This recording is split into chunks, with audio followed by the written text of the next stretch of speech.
Yeah, this side Ranjit. Welcome back to the channel. Today we will be discussing Lead Code Weekly Contest 282 problem. First, counting words with a given prefix. Okay. So ये problem बस बोल रहा था कि हमें बस prefix count करने थे बेसिकली. होपफुली ये शायद फर्स्ट प्रॉब्लम था. Let me check it out.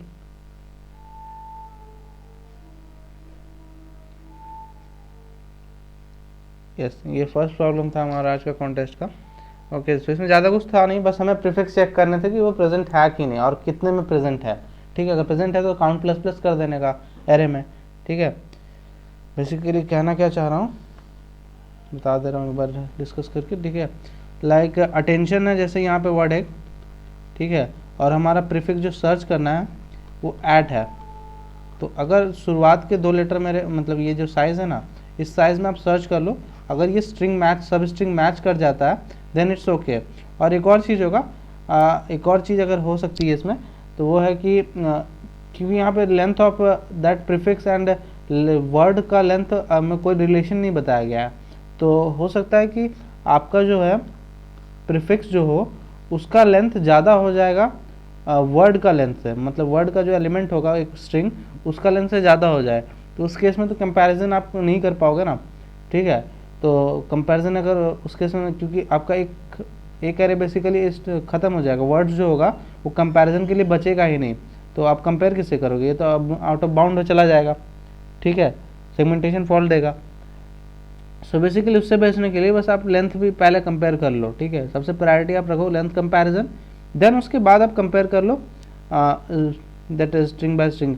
आपका आई एक्सीड अगर आई एक्सीड किस केस में होगा, जब लेंथ आपका बड़ा होगा. ठीक है, प्रीफिक्स का जिस केस में लेंथ बड़ा होगा.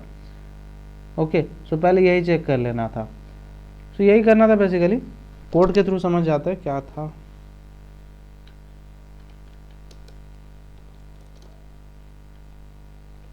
ओके, सो कोड में भी ज़्यादा कुछ है नहीं.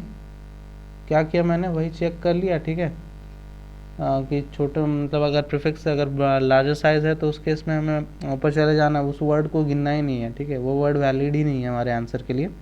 और आंसर जो होगा इनिशियली काउंट होगा हमारा.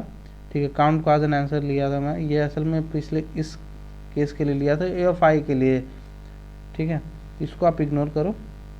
हमारा जो इस यहाँ पर आंसर ये होगा काउंट. ठीक है, वही हमारा काउंट करेगा ऐसे स्ट्रिंग्स को जिनका प्रीफिक्स दिस PREF है. ठीक है, प्रेफ है.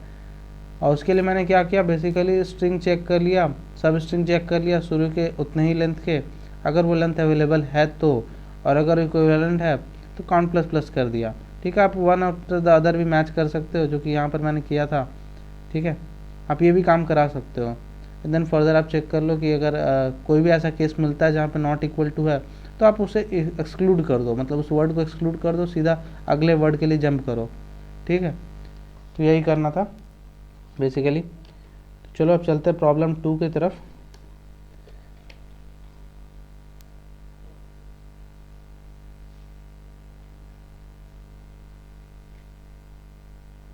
सेकंड प्रॉब्लम है हमारा minimum number of steps to make 2 strings anagram. Okay, so anagram क्या होता है बेसिकली कि दो जो स्ट्रिंग गिवन होंगे ना, आपस में एनाग्राम तभी होंगे जब एक स्ट्रिंग का जो एक स्ट्रिंग में जितने भी कैरेक्टर्स है ना वो दूसरे स्ट्रिंग में प्रेजेंट हो, तभी होगा वो एनाग्राम. तो बेसिकली हमें क्या करना था, चेक करना था कि इसका सारा कैरेक्टर इसमें प्रेजेंट है कि नहीं. अगर नहीं है तो सिंपली जो नहीं है प्रेजेंट उनको ऐड करना है. ऐड करने का की तरीका इसमें अपेंड करना था, पीछे ऐड करते जाना था आपको. ठीक है, या ऑर्डर डजेंट मैटर, आप किसी भी फॉर्म में अरेंज करो एनाग्राम्स, ऑर्डर डजेंट मैटर. बस आपको चेक करना होता है कैरेक्टर सारे प्रेजेंट होने चाहिए, जो कि दोनों स्ट्रिंग में प्रेजेंट होना चाहिए, equal characters with equal amount of them. ठीक है, तो बेसिकली हमें क्या करना था यहाँ पर कि हमें एक रिकॉर्ड बनाना था. हैश मैप बना लो, हैश टेबल बना लो, इंट्रीज बना लो, जैसे करना आपको कर लो. ठीक है, जस्ट अ सेकेंड. ओके, सो जैसे यहाँ पे था एल, तो एल का मैं रिकॉर्ड बना लिया. L1 हो गया, देन E1 हो गया, देन फिर से E मिला तो +1 कर दिया, देन T मिला तो T में 1 कर दिया, C सी मिला तो सी में 1 कर दिया, डी मिला, डी में 1 कर दिया, एंड देन ई मिल गया। ई तो शायद पहले से कंसिडर कर चुके हैं तो यहीं पर होगा, ठीक है। सो हमने सबका रिकॉर्ड बना लिया, देन चेक किया क्या इसमें सी प्रेजेंट है, नहीं प्रेजेंट है। अगर प्रेजेंट भी हो तो क्या ही दिक्कत है, ठीक है, मतलब सिंपली आपको डिफरेंस लेना था। अगर नहीं प्रेजेंट है, जैसे यहाँ पे सी प्रेजेंट है असल में और यहाँ पे भी सी है, तो पहले इनका सारा का सी निकाल लो। मतलब यहाँ सी का टोटल काउंट कितना है, सी एक ही है, ओ कितना है, ओ कितना है, ओ एक ही है, ए कितना है, ए भी एक है, टी कितनी है, वो भी एक ही है, और एस कितनी है, वो भी एक है, ठीक है। तो इसमें कितनी सी थी, इसमें एक ही सी थी, तो हमें सी ऐड करने की ज़रूरत नहीं है, ठीक है। तो अभी ऐड कुछ नहीं करना। देन मैं ओ पे आया, ओ प्रेजेंट है, हाँ प्रेजेंट है, काउंट किया है 1 है, 1 है, तो डिफरेंस ले लिया दोनों के काउंट का, जो कि हम पहले से स्टोर कर चुके हैं मैप में, ठीक है। देन उनका डिफरेंस लिया तो क्या आएगा 0, तो हमारा आंसर में अभी भी 0 ही ऐड हुआ है, ठीक है। देन ए पे आते हैं, ए यहाँ प्रेजेंट ही नहीं, यहाँ प्रेजेंट है, तो यहाँ प्रेजेंट नहीं है तो काउंट मतलब मैप में क्या वैल्यू आता है, बाय डिफ़ॉल्ट 0 आता है, ठीक है, उन प्लेसेस पे जहाँ प्रेजेंट नहीं होता। अगर वो प्रेजेंट नहीं है तो उस केस में 0 आएगा। तो सिंपली आप क्या करोगे, जब प्रेजेंट नहीं है तो आप डिफरेंस करके मतलब 0 से डिफरेंस लोगे ना, तो 1 माइनस 0 कितना हो जाएगा, 1 आ जाएगा, ठीक है। एब्सोल्यूट डिफरेंस लेना है क्योंकि आपको पता नहीं किस में काउंट किसका ज़्यादा है, ठीक है।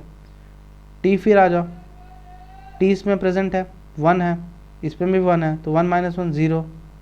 देन एस पे आ जाओ, एस पे आए तो एस अब हमारा इसमें प्रेजेंट है, नहीं प्रेजेंट है, तो 1 then minus 0 which will be equivalent to 1, तो ठीक है। तो यहाँ से हमें मिल गया 2, लेकिन हम क्या किए, यहाँ पर भी जो हमारे कुछ बचे हुए कैरेक्टर्स हैं हम उसको तो एक्सक्लूड कर दिए, ठीक है। हम केवल इससे ही मैच किए ना, अब दूसरे से ही मैच करना होगा जो इसमें प्रेजेंट नहीं था। तो लाइक जैसे कैरेक्टर देख लेते हैं, ई प्रेजेंट नहीं था इसमें, तो हम ई के लिए तो काउंट ही नहीं किए, क्योंकि अगर ई भी तो इसमें डालना पड़ेगा।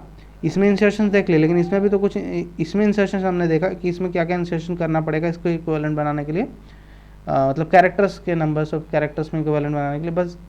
बट इसमें क्या क्या इंसर्ट करना होगा वो तो हमने देखा ही नहीं, ठीक है। तो अब उसके लिए इसमें रन करा दो, मतलब इसके थ्रू इटरेट कर लो और चेक कर लो कि जो भी नंबर इसमें प्रेजेंट ना हो, मतलब इसमें अगर मैप में अगर आपको नहीं मिलता इसके मैप में, इसके रिकॉर्ड में, तो आप उसको ऐड कर दो, आज इट इज़ ऐड कर दो, क्योंकि डिफरेंस भी आप लोगे तो 0 से ही वो डिफरेंस लेगा, तो आप आज इट इज़ काउंट को उसके ऐड कर सकते हो, ठीक है। बाकी आप कोड के थ्रू देख लेते हैं मैंने क्या किया है।